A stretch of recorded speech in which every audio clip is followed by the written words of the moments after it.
Okay, so I had the privilege of being an ARC reader for Frankie Page's story Last Round.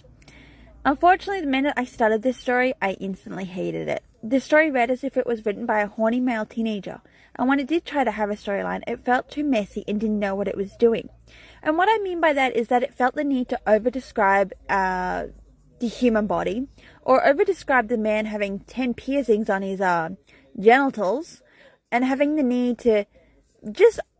When it came to the sex scenes, it just read as if it was a 13-year-old boy who had discovered the word porn and was like, ha, titties, ha, cock, ha, piercings on cock, ha, ha, ha.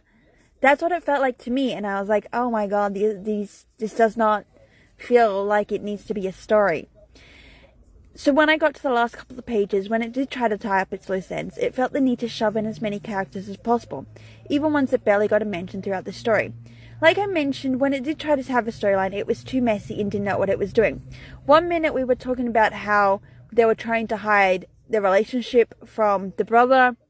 Next minute they're talking about how they're battling with exes, and then there's a storyline shoved in about how the brother's fiance is a bitch, and it was like, okay, well, pick a lane.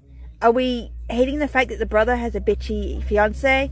Or are we hating the fact that we have to hide this relationship? Or are we hating the fact that the ex, who literally was only in half a dozen pages, came back to be a dick even more than he meant to be?